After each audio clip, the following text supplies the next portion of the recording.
السلام عليكم، أهلا وسهلا بكم في قناتي وفي موضوع جديد. اليوم سوف نشاهد ما أبرز ما قاله الإعلام العربي بعد مباراة أو بعد نهاية مباراة قطر والإكوادور في في مباراته الأولى في افتتاح كأس العالم، والتي عرفت خسارة منتخب قطر بهدفين لصفر.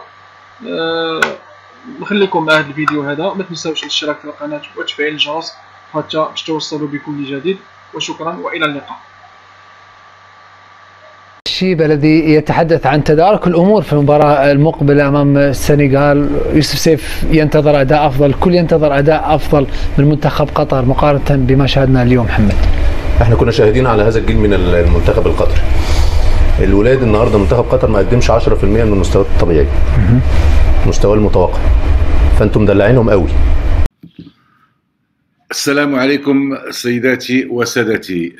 في كل صراحة وبدون أي لف أو دوران، لم أكن أنتظر أبدا هزيمة قطر اليوم في المباراة ديالو ضد الإكوادور، وخصوصا العرض الهزيل اللي قدموه المنتخب القطري، اللي عرفته واكتشفته أحسن اكتشاف في نهائي كأس آسيا للأمم بأبو ظبي هذه 3 سنوات. طبعا ايه اللي حصل في قطر النهارده؟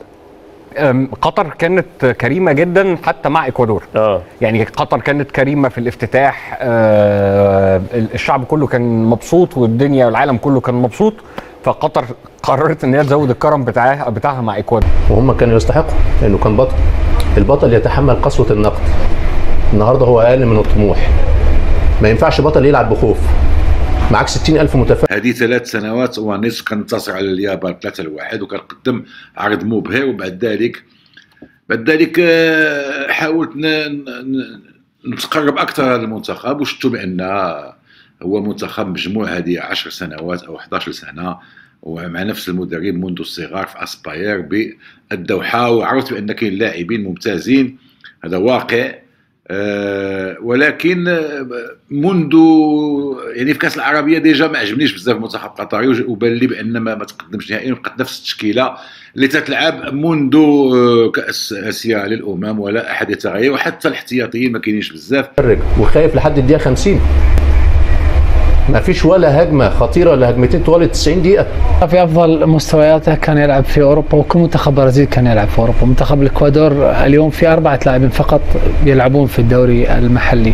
منتخب مصر ابرز اللاعبين صلاح، النني، تريزيجيه يلعبون في اوروبا. هل ملخص كرة القدم إذا أردت أن تنافس على المستوى العالي في كأس العالم يجب أن يكون معظم اللاعبين ينشطون في دوريات أوروبية؟ هل هذه خلاصة يعني الرسالة يمكن توجه للمنتخبات العربية؟ محمد، هي خطوة من الخطوات، ان انت لازم عندك يبقى عدد محترف في اوروبا يشوف المستوى ازاي، وينقل عقلية مختلفة تماما، لان الريتم مختلف، التنافس مختلف. مثلا عندنا محمد صلاح في مصر خلى الجيل اللي جاي بعده يفكر انه يحترف بره اوروبا ويشوف الدوريات الكبيره، ودي خطوه كبيره. انما برضه يا محمد احنا عاوزين المباراه الافتتاحيه زي ما بقول لك بتدي مؤشرات. مش عيب ان انت تراجع نفسك، انت غلطت في ايه؟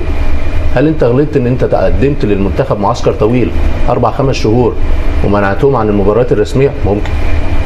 هل المدرب سانشيز لما يبقى عنده خطه واحده مفيش بلان بي طول الوقت ده، ما حضرتش ليه بلان بي؟ ليه بتلعب على ارض الفعل على طول؟ الجولين، ضربة الجزاء والجول، الاثنين جايين من هجمات كانت الكوره في رجل لعيبه قطر. ايوه، فدي حاجه هي بتحكي، وده العنوان اللي بيحكي القصه يعني.